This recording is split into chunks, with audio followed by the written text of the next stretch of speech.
Bien. ¿Qué es lo que hace Barthes, digamos? ¿Cuál es el ejercicio que hace Barthes? Barthes es muy interesante lo que hace porque él parte de una pregunta que es que tiene que ver con cuál es la naturaleza del discurso histórico. Entonces, él se hace una pregunta, tal vez eh, se hace una pregunta, digamos, que también, digamos, se vuelven a repetir otro más adelante, pero él se la formula de una manera muy clara, que él dice, bueno, ¿cuál es la naturaleza del conocimiento histórico?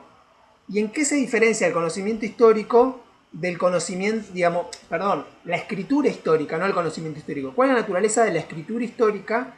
Y, y entonces lo primero que él dice, bueno, claramente una de las características que tiene la escritura histórica es la pretensión de referirse a lo real, a la realidad.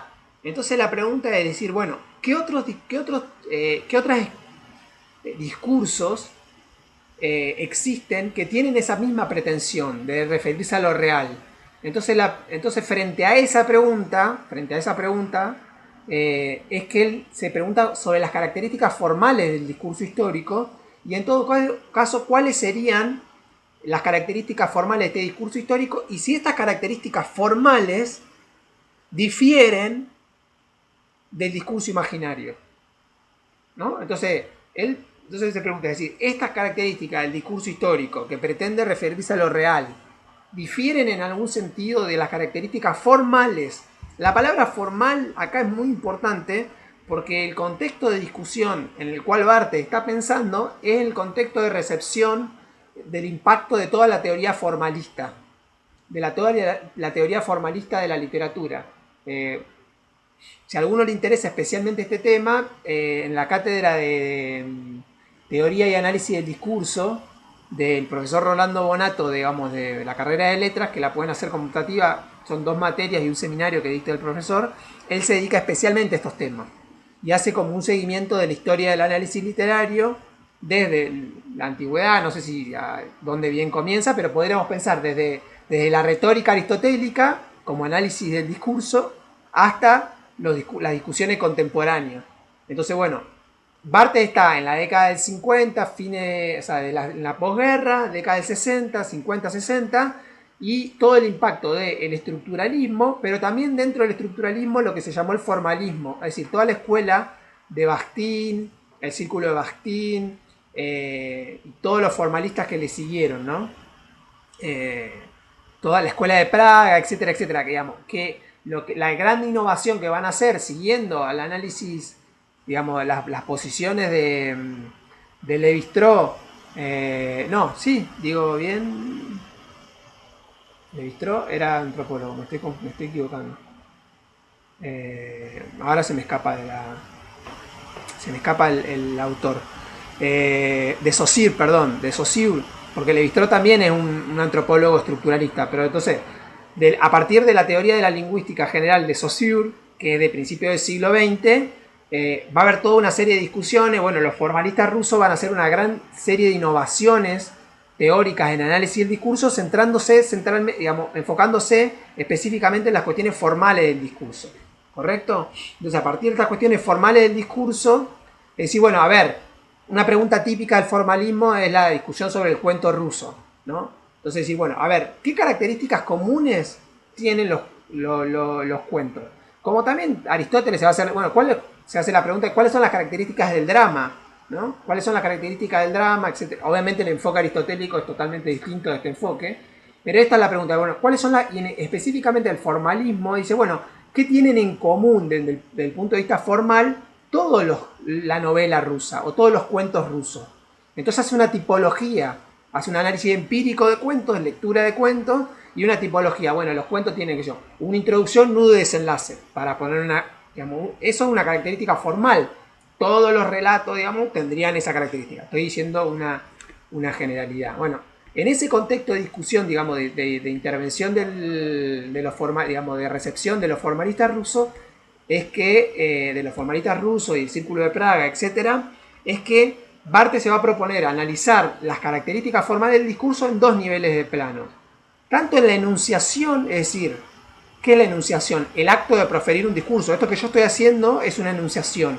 ¿Cómo se puede detectar la enunciación? Porque yo acabo de decir, y lo estoy diciendo ahora de vuelta, digamos, estoy prefiriendo un discurso. En ese sentido, eso sería un Schiffer, ¿no? Es decir que yo estoy profiriendo un discurso es una forma en la cual yo articulo un discurso. Por ejemplo, distinto sería si yo dejara esta cámara prendida y yo hablara o pasara o me pusiera a hablar con mi perro o pasara una persona que estuviera en mi casa y yo pudiera tener una conversación con esa persona. Tranquilamente ustedes no podrían distinguir el tipo del punto de vista formal. Acá había otras mediaciones, porque en este caso además hay un dispositivo electrónico de filmación, bueno, pero serían las características formales de la filmación. Si yo me dirijo a la cámara con este formato o me dirijo o hay una cámara. Ustedes no podrían distinguir si yo dejara la cámara prendida y hiciera una transmisión, si es un video espía, que alguien me puso una cámara y me está filmando, si es un reality show, o efectivamente cuando yo me siento acá y hablo, y hay un símbolo acá arriba que dice universidad acá, ¿no? Que dice Universidad Nacional del Comahue, digamos, todo eso es un contexto formal. Se ve la mancha horrible esa en la pared que tengo que pintar. Esa fue el caño que se rompió de agua, que se acuerdan que le dije. Bueno, tengo la pintura, no la pinté.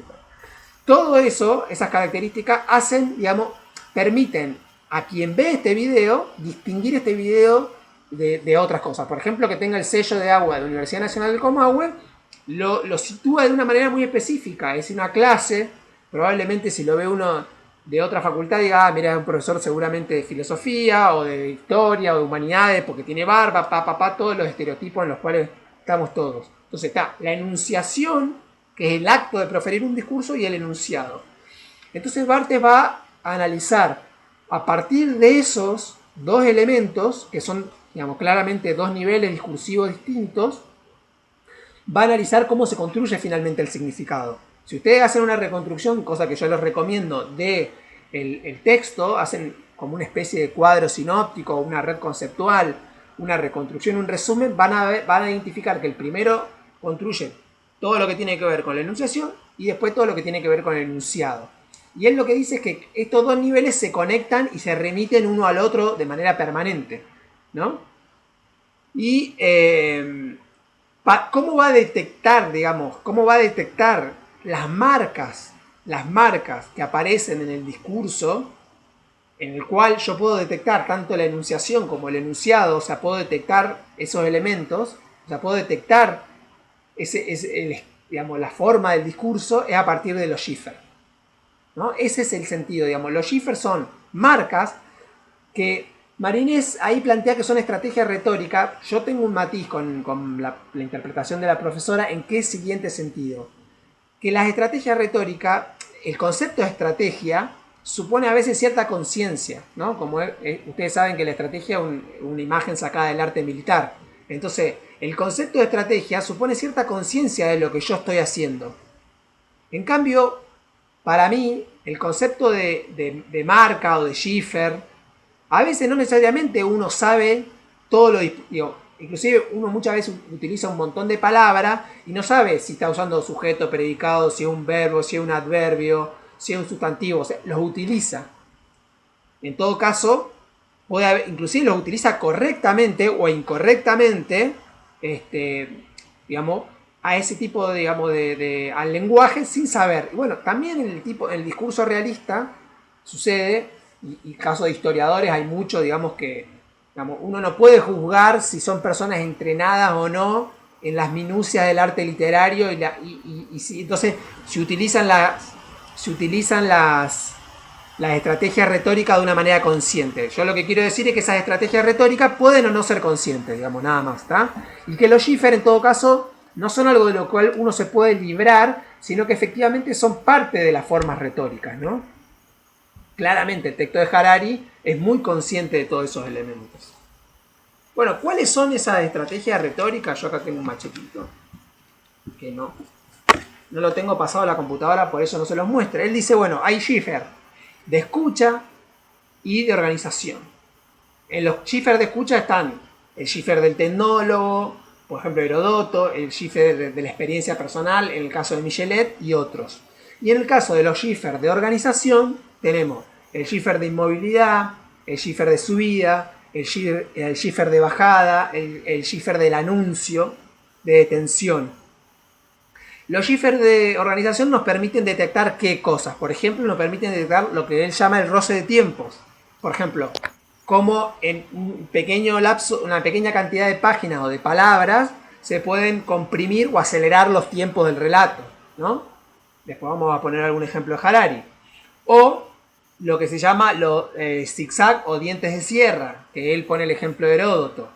O los ciphers que producen inauguraciones, lo que después va a ser muy trabajado en la filosofía del lenguaje como los elementos performáticos, ¿no?